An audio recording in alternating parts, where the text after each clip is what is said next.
Hey, welcome to NiteLife Exchanges, where we catch up on all things nightlife, especially within our communities of Cabaret and Broadway. Without further ado, I'm going to bring on my partner in crime, Mr. Tony Javid. Tony, are you there? I am here. Of course you are. I know that. Tony, well, the holidays are upon us, and all is well as can be. Things. They're definitely keeping us busy with news and all of what's going on in the world. That's for sure. Uh, Indeed, it's never a dull moment. I'd like to I'm, be bored for a while. I'm hoping. I'm hoping. So, listen, we have a wonderful guest today, um, and she's been on before. She was actually on the first show that we did, Piano Bar Live show that we did from the duplex, because she's more than an amazing performer. She's a really amazing friend, and I've known her well. The night that I walked into the original duplex one and saw there was some shows, and I think we did an early show, like 8 o'clock show, Nancy Lamott, and then 10 o'clock show, that's PM, Karen Mason, and then there was like a midnight show, Sharon McKnight. And there might have even been a 2 o'clock show because that it was just different.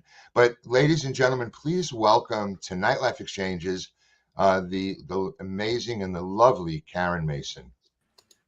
Hello, happy holidays. Happy holidays. And hey, I'd go for a little boredom too with politics. Yeah, I know.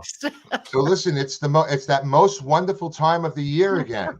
So they say. So they say. And so here you are, and we would like to find out what you're up to. Now, I know that you have an upcoming gig that is going to be taking place at Birdland. So yeah. What's the name of that show? Yeah, it's called Christmas, Christmas, Christmas, because you can't have enough of it. That's right. And it's December 19th at 7 p.m. in the upstairs room at Birdland. I love that room. It'll be Chris Denny and Tom Hubbard and myself. And Nice. This show I started doing with Brian Lasser back in 1980 something. And some of the arrangements are still the original arrangements that we have mutated a little bit. You know, they've grown up with me as I've gotten older. Sure. And had Barry Kleinbort and Chris Denny to help guide me through that. But we've added some new songs. I have a couple that were written by my husband, Paul Rolnick. And I'm really looking forward to it. You know, it's funny looking at the patter from years gone by that almost every time I say, you know, this has been a tough year. That is a standard part of the pattern, huh?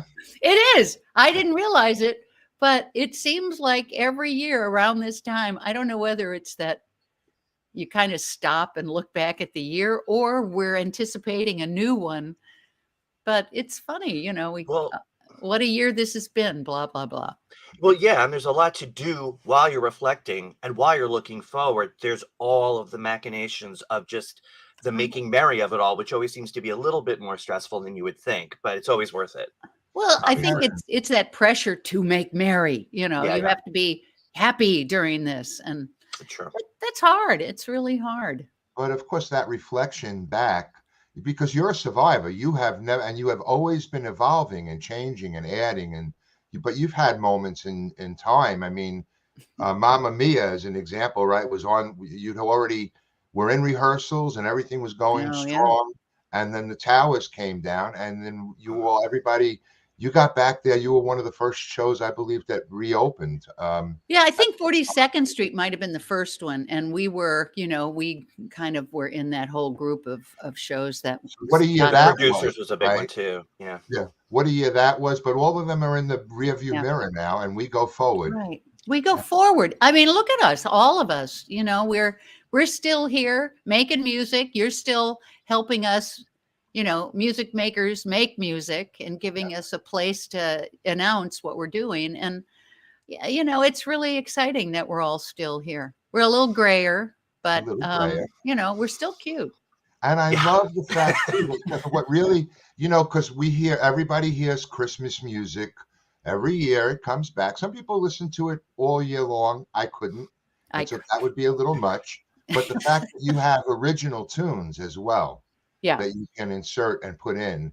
Yeah, it does help. And what I always loved about our Christmas show is that there's a sense of humor about it. It's not taking, yes, we do, Silent Night is such a beautiful song, and we do it almost like a prayer. And, but we also do a little Christmas depression with Joni Mitchell's River.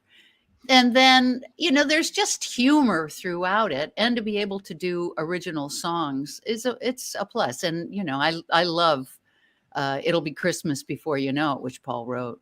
Yeah. Well, of course, you and Paul together and collaborating for so long. And he's got a good sense of humor, that's for sure. He does. It's very it's good. Compulsory. That was compulsory. Marrying me, you have to have a good sense of humor. Yeah. I would imagine. Today you're actually yes, Thanks, anybody Tony. watching? I meant it totally differently than it sounded. So today you have a performance tonight. You've been part of a roster of people that have been upstate in one of a venue that's come back and reestablished itself, the Bradston. So tell us a little bit about the show tonight. If anybody are there any tickets available, or anybody? You know what? I honestly don't know. That's good. Yeah, I figured they're only going to panic when there are a lot of tickets available. So that's, I like that. No news is good No news. news is good news. That's right. But the Bradston, I remember when I was doing Sunset Boulevard, I got a letter from Eddie Dudek, who is one of the people who started the Bradston. And he and Scott Samuelson sent me this note backstage saying they were starting this Nancy Lamont room and would I like to come and perform at it. It was like, well, sure. Sounds great. It was up in White Lake. Well, fast forward, they sold their property that the inn was on, that the cabaret was in, and started this new one. And this was the first year I opened it and closed the season. These guys have been so good to me. It's a beautiful, beautiful property. It's called the Eldred Preserve, the Bradston Boutique Hotel at the Eldred Preserve, which is a very long title. It's like a college thesis, yeah. I should get points for this. I should get another degree. Exactly. And but it's really beautiful. And they decided they wanted to do a cabaret series. I mean, how could you not want to be part of that when, it's hard to do a cabaret series. And yet these gentlemen always push to have it be part of whatever they're doing. And they are great. I mean, they had a long run with the original location, and they brought us so much talent up there. And there's an audience for it. And you don't have to even know how to get anywhere anymore. You just put it in your Waze or whatever you're going, and you're there. And it's a beautiful drive. And I know I was there many years ago, and I think we mentioned this before. They had a trout pond. I'm sure it's a little too cold today to go fishing, but you used to catch dinner. You'd catch the trout, and then they'd serve it to you later at that Eldred Preserve. No kidding. Now this goes way back. This is about 35 years ago. They've been I don't know if that happens now. That location has been, that's a very venerated establishment up there. So that's fantastic that you've been a part of that. And people know that there's cabaret in other places, even in the cabaret in the Catskills. Eldred, yeah. So Karen, we have we have caught up on so many things, and one of the things that you did that we did last year, which I love doing this, by the way, Scott. This was just so much fun. It was such a highlight. The candlelight carol service last year evening. Yes. Yeah, it's become a passion of mine. I'll tell everybody why. I was raised as a Jew. But I was raised in a house with my Catholic family because my father was a Roman Catholic Italian. So we had a mix of everything. The only time it ever became problematic was if we got our chocolate bunnies and Passover came at the same time, we had to wait until after Passover to eat the chocolate bunnies. Otherwise, it was a very nice mix. Families we celebrated everything. And my vision of what, when you say religion and spirituality, it's two different things. But when you say religion, a lot of people get put off because they think of religion as it has been. with all of the rules and the stipulations and the The hierarchy negatives. and the patriarchy also and all Yeah. of that. The And institution. Yeah. Chelsea Community Church is a lay-led, non-denominational church. And what's happening there is it's people of all faiths coming together and creating a community, which I think a community of all different people from all different religions with all different experiences Mm.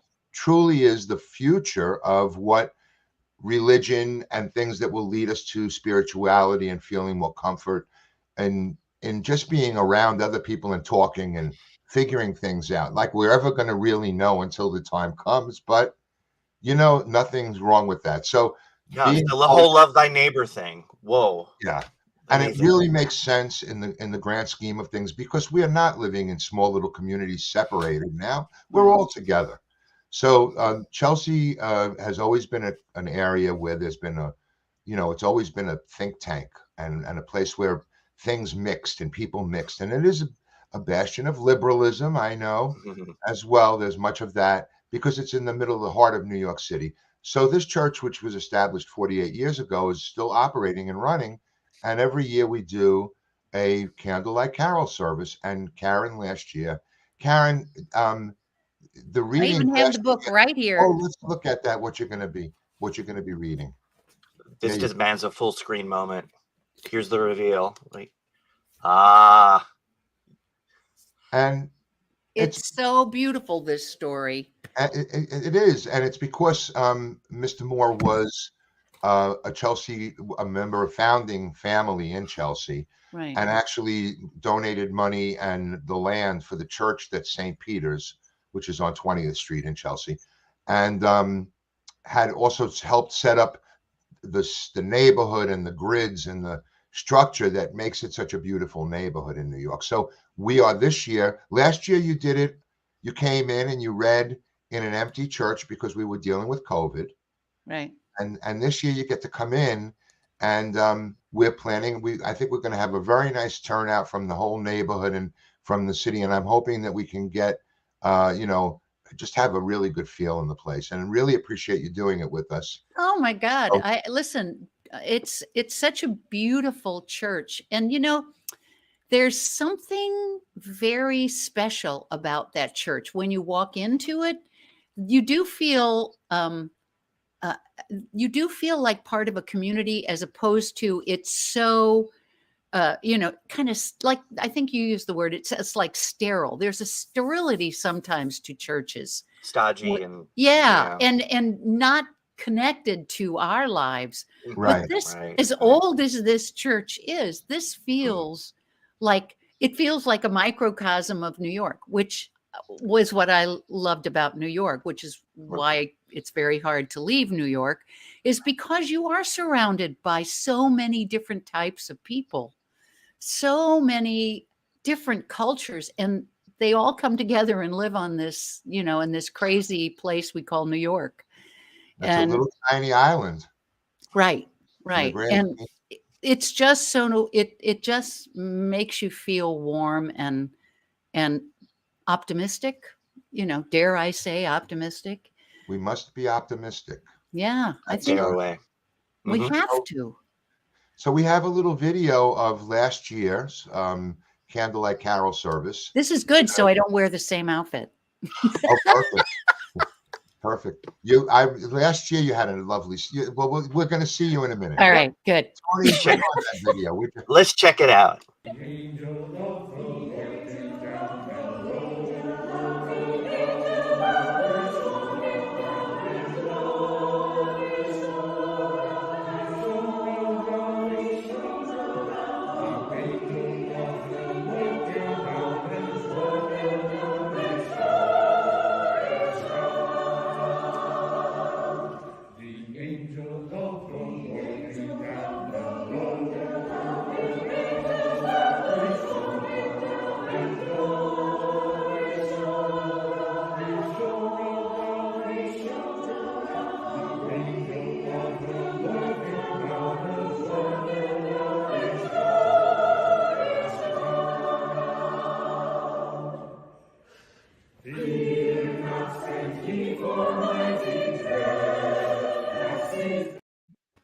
Oh, So, A little snippet.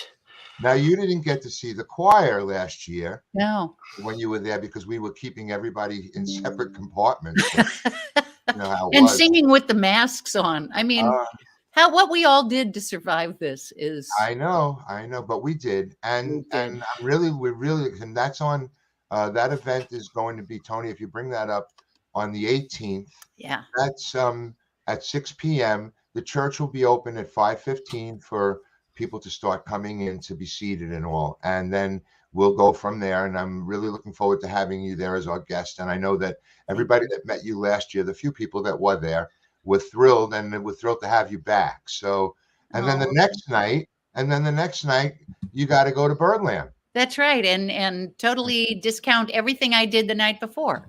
All the good karma. It's, it's going to be a great show, I'm sure. A woman of many moods.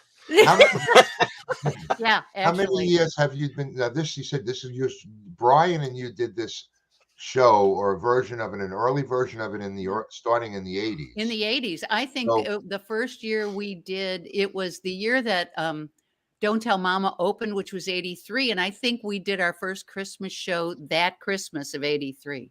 So yeah, it's a tradition. you would think I'd have this all memorized and wouldn't have to rehearse, right? It's called tradition. It's called It's a part of tradition. tradition. And there are people who have come to every year, and I love that, No doubt. you know, Yeah. and It's a great way for everybody to get together and it is. celebrate what we do and what we love. Cabaret, Broadway, Right. that middle ground that we all like to be in. Yeah. So You know, Scott, I wanted to say back to the reading that Karen's going to be doing. I just have to say that you got to see the exuberance, not hear it, but you could see in the storytelling. But I tell you, the just sort of the capturing of the sort of wide-eyed exuberance and just delight over all things Christmas. Kind of, you just conjure it so beautifully Oh. in your interpretation. Just the wide-eyed, sort of childlike, Thank feel you. of Christmas. You really, really do. So I'm Yeah. I'm just so tickled that more people are going to get to hear that oh, again. Tony, So that's amazing. Because she did that in a room that was basically 4 or 5 people in there watching. But Yeah, now yeah. this year we're expecting to have a lot of, and Oh, the it's most going to be wide, so cool. No, it's oh, a real treat. It's a wide-eyed real treat. kids, children that are going to be, they some of them don't know the story because I know.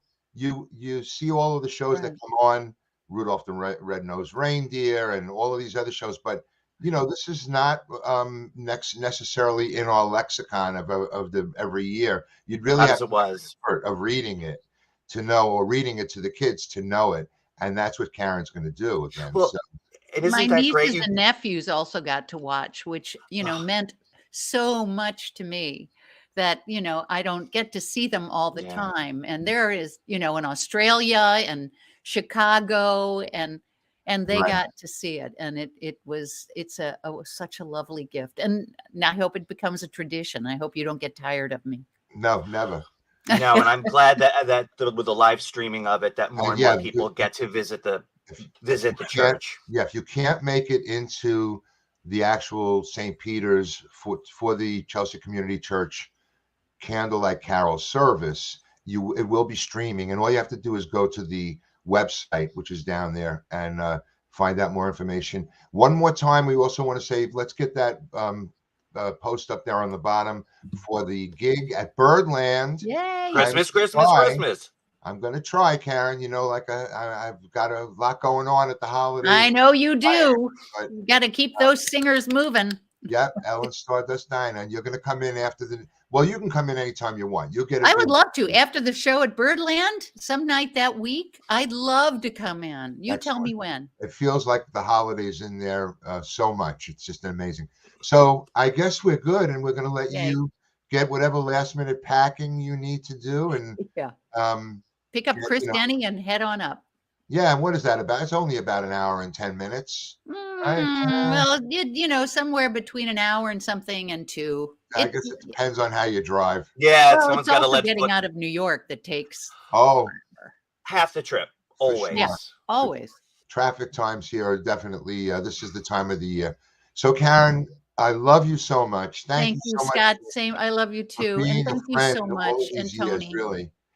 I blame you sometimes for putting me in this mess to begin with, because it was one of those, it was like I said, that falling into the duplex all those years ago, seeing those lineups, seeing your shows there, experiencing all of those people, the friends that I made there, and the community that I came into, and I'm still there. But Yeah. never regret it, actually, never regret it. Yeah. Well, and thanks for staying, on Yeah, behalf of all of us and yeah, giving us a place to talk about what we do. Thank excellent. you. Both of So you.